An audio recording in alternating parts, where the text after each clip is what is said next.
Welcome, members of the Edge to Health group. I am super excited. This is my first live broadcast in Edge to Health, and I wanted to take a few moments tonight. Each Thursday, I will do a live Teaching Thursday, and tonight we are going to be talking about 9 small steps to improving your health. If you missed the live, or if you've decided that it's a little hard to sit through this and take notes, don't worry. Check the unit and you will find a quick transcript of this live in the units highlighting those 9 steps.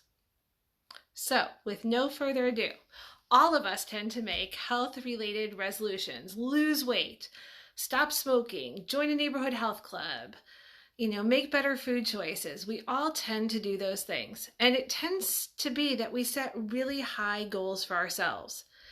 Instead of saying, I'm going to lose 5 pounds, we're at I really need to lose 50 pounds. And experts say that setting smaller goals will actually help us do more for our health. So I'm going to give you 9 small steps that you can try. First one. Keep an eye on your weight and work on making sure that you're not gaining extra pounds. Daily weighing is scientifically proven to be one of the best ways to combat that. Even if you gain just a pound or 2 a year, you're going to add up weight over time. And that's something to be conscious of. And daily weighing is one of the biggest tools to combat that. Second one. Take more small steps. That's easy. Use a pedometer to count your steps. Whether you have an Apple Watch or a Fitbit or a Garmin, something like that, start to count those steps. Think about where you are and then shoot to add 1,000 more or 2,000 more each month. Okay? 2,000 more is about a mile for most people. So if you're working on adding a half a mile to a mile to your steps each month, you're eventually going to build up enough so that you're hitting that plateau, that goal of about 10,000 steps on most days, which should be a good mark for health for you. Third one, eat breakfast. Now, I'm not a good one at following this. I'll be honest. I've never been a big breakfast eater. Don't particularly love to sit there and make breakfast food, but eating breakfast actually is really good for your body. Scientific studies have shown that breakfast eaters tend to weigh less and have better diets overall. You can consider a vegetable omelet or a Greek yogurt with some fruit on top of it, particularly berries. That's a little bit better for you, sugar-wise.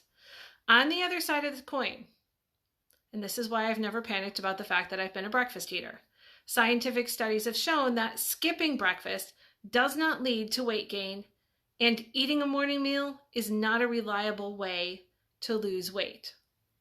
So, remember that. Breakfast eaters do tend to weigh less and have better diets overall, but skipping breakfast does not necessarily lead to weight gain, and eating a morning meal is not a reliable way to lose weight.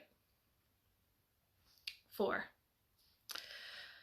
Switch to 3 whole grain servings, switch 3 of your grain servings a day to whole grain. If you're like the average American, you are eating 1 serving of whole grain per day or less. Most people are getting their grains from commercially processed sources, including white bread, white flour, white rice, or commercially baked goods.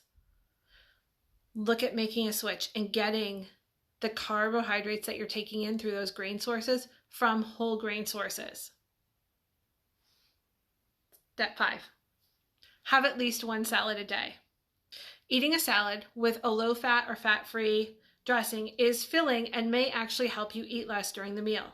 And it's going to move you up towards your daily servings that you would need of vegetables and fruits. Number 6. Trim the fat. Fat has a lot of calories and calories count. Purchase lean meats, eat poultry without the skin, switch to lower fat cheeses. Use a nonstick pan with only a small amount of oil for your cooking. Our body does need fats, but many of us tend to consume far more fats than we actually need to consume. Tip 7, downsize. Yeah. The smaller your bottle, your bag, your container, your plate, your bowl, the less you are likely to eat. If you are a person who is opening the bag of chips and eating the entire thing without counting how many servings are on the back,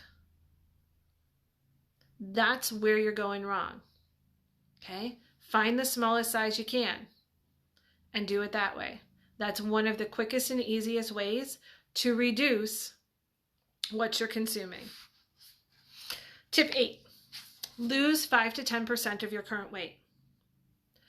The health benefits of losing 5 to 10% of your current weight. So not if you are a person who needs to lose 50 pounds, and 50 pounds is about a quarter of your current weight, then shoot for something smaller. Don't get overwhelmed by that large amount.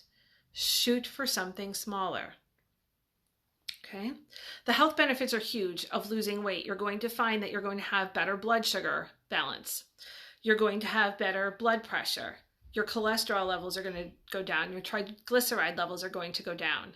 So losing 5 to 10% of your current weight will definitely help you out.